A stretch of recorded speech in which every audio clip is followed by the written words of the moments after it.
And we are live. It is hashtag Friday Pie Day. Everybody knows what time it is. Give me a wolf emoji. Give me a howl. Give me something in the comments section. I hope everybody had a very Merry Christmas. And I hope they have an extremely good New Year in 3 days with their beautiful families.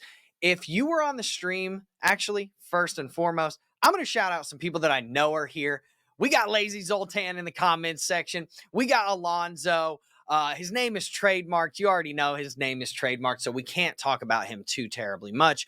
We got a bunch of other people in the comment section, most likely Sharon Britt's here, Shadow Omnier. We got a bunch of people in the comment section. I think Mike number 2 will probably be here as well. So with that being said, give me some love in the comment section. I hope everybody had a good holiday, and I hope they continue having a good holiday season.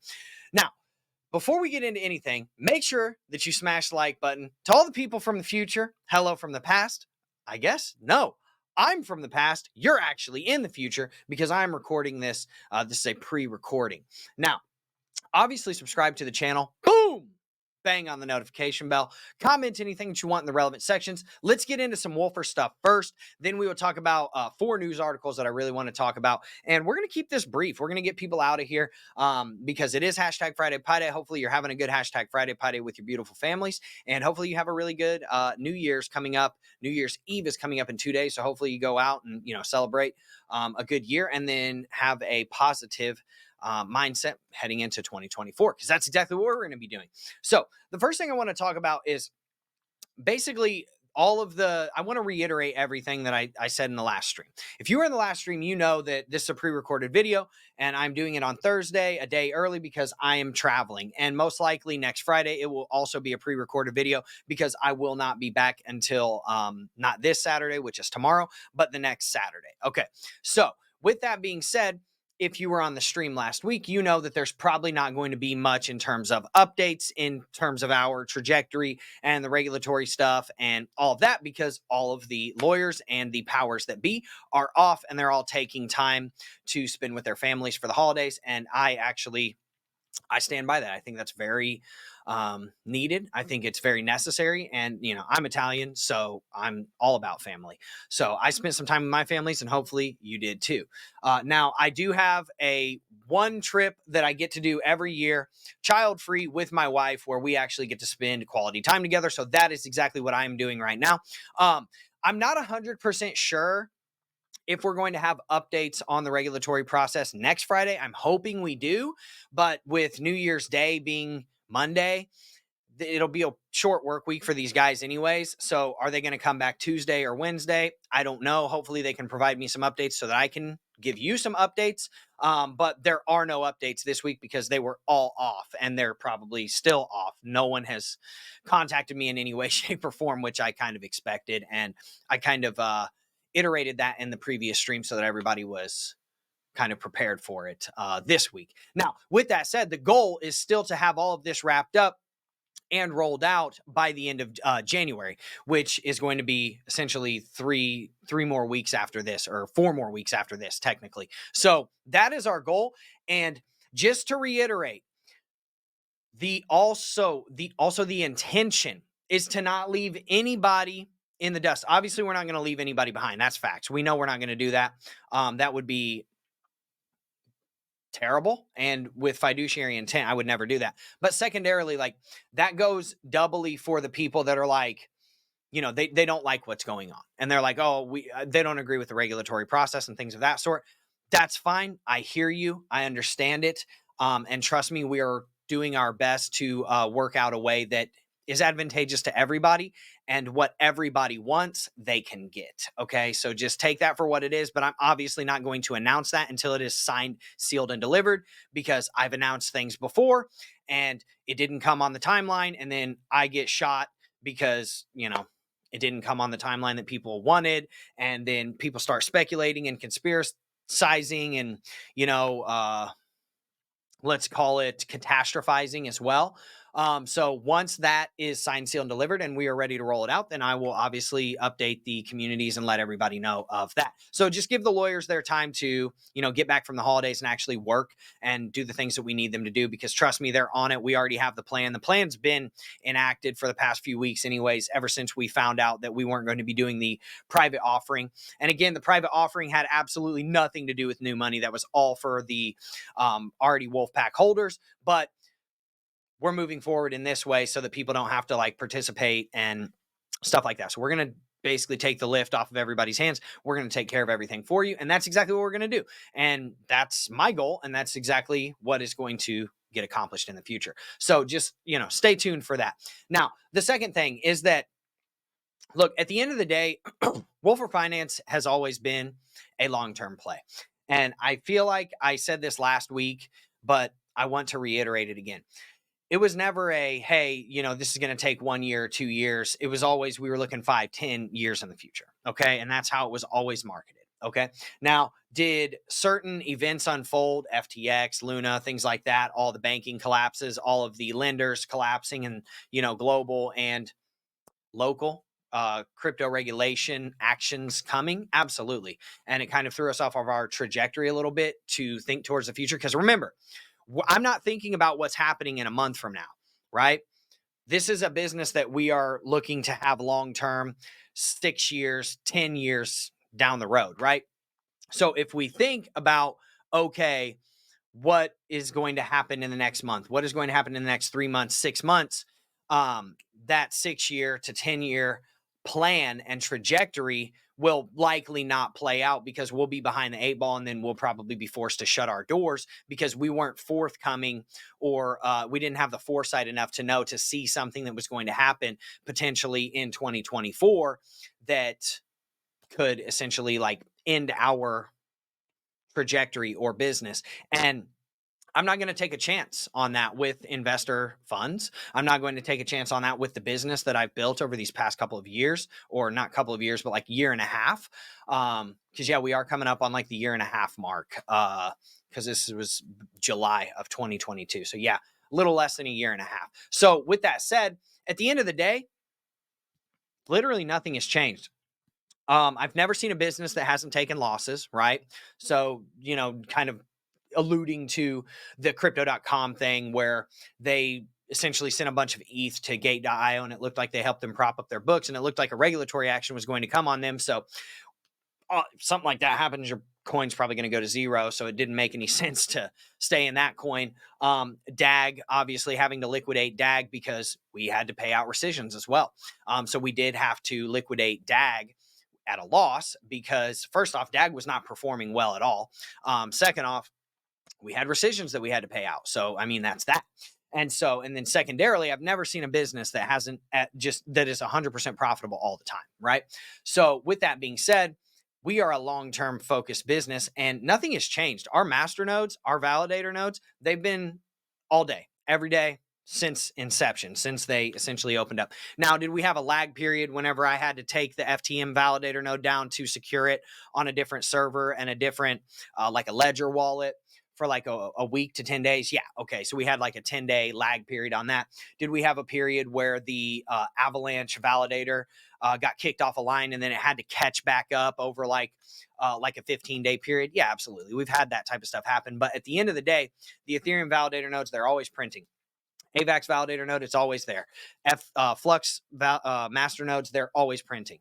FTM validator node, it's always been up. You can stake to it and to the Avalanche validator, and you can go and verify all this on the Treasury page. All you have to do is click the little button on the right-hand side of the screen, this side, that says wallet, and it'll take you right directly to our validators, and you can check the funding and check the blockchain, because the blockchain is undefeated and it does not lie. So it tells you where all of this stuff has come from and where it has originated from. And you can look at our Ethereum validator nodes and see that it came from wolferfinance.eth.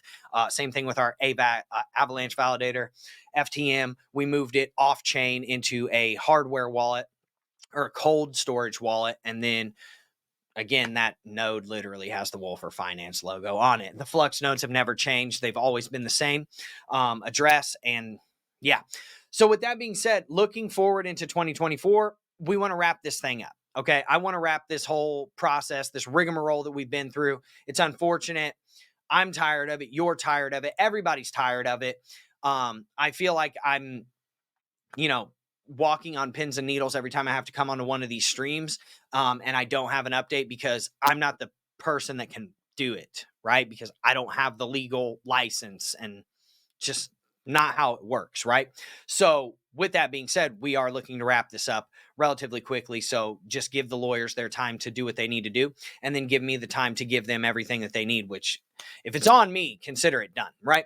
So, now, the four things that I wanted to talk about is that there is $11 billion in crypto options that are expiring at 3 a.m. this morning. So, by the time you watch this video, that's 3 a.m. Eastern Time, United States time. It's 8 UTC. So, by the time you watch this, $11 billion worth of options, which is the largest amount of options on Bitcoin and ETH, are expiring, and $5 billion of them, which is almost half, are expiring in the money, which means profitable. That is the largest amount that has ever expired profitable. And that is due in large to the crypto pump that has come off of the back end of assuming that we're going to get a Bitcoin ETF, okay? And potentially an Ethereum ETF. Now, another thing that I wanted to talk about, and we'll get into the ETF thing here in just a second, and then I'll get you guys off within the next 5 minutes. But MicroStrategy did buy $616 million of Bitcoin in like the past month and a week. It was from like November 20th to December 26th. They bought 600 and some odd million dollars worth of Bitcoin. Now, I know a lot of people think that this stuff is bullish, okay? Now, MicroStrategy is a public company, so this is from a filing that they filed. So this is like, we know this, okay? Here's the thing. MicroStrategy's business isn't to trade in and out. It's to accumulate Bitcoin at certain intervals at certain times. So whether Bitcoin was at $42,000, which is what they averaged in at, or it was at 45,000, or it was at 37,000, they still would have been buying Bitcoin. That's their whole business, is buy Bitcoin. Doesn't matter what the prices are. At a certain point, they are buying more Bitcoin. Okay. Because when they bring in more money from, investors or institutions or whatever, they deploy that money into Bitcoin because they are, again, Wolford finance mindset. MicroStrategy is of the same volition where they're like, this is super long term. We don't care if we buy the Bitcoin at 40K, at 24K, at 18K, at 70K, because we know over the lifetime of this, or we're confident over the lifetime of this, that Bitcoin is going to be at 150K, 200K, 300K, up to $1 million sometime potentially.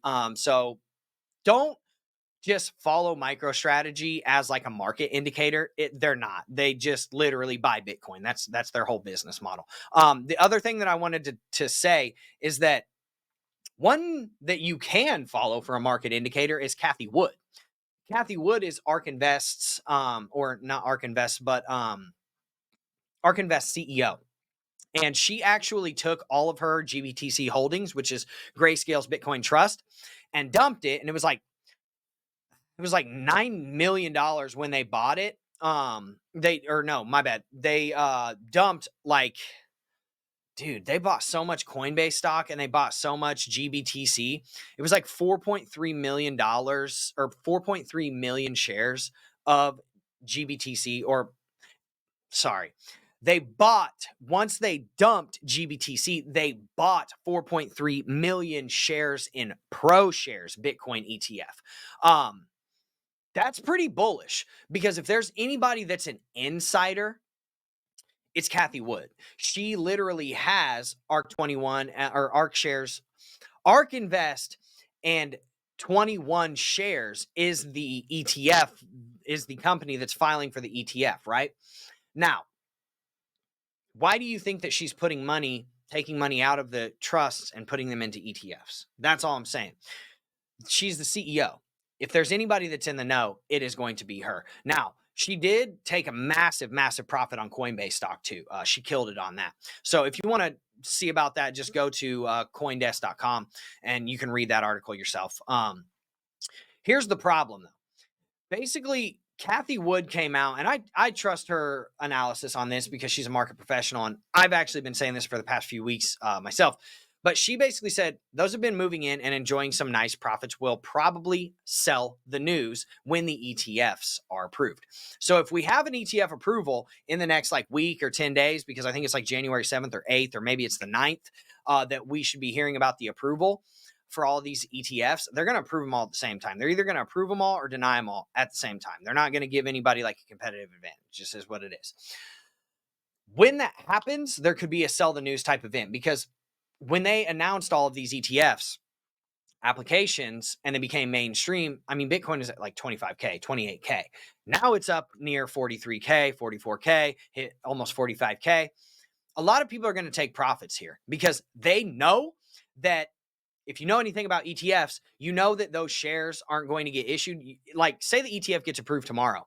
You're not, as a investor, going to be able to buy any shares in that ETF for at least 6 to 8 months. So there could be a nice little dip down for people to re-enter. And there's a lot of people that have made a lot of profits that could dump it back down and take their profits right at the end of the year as well, or the beginning of the year, and enter in a better position. So just keep those things in mind whenever you're like going and trading and looking at the markets. Like, make sure that you're using the right KOLs, which would be like key opinion leaders, as indicators as to market sentiment. So I would, definitely trust what Cathy Wood says.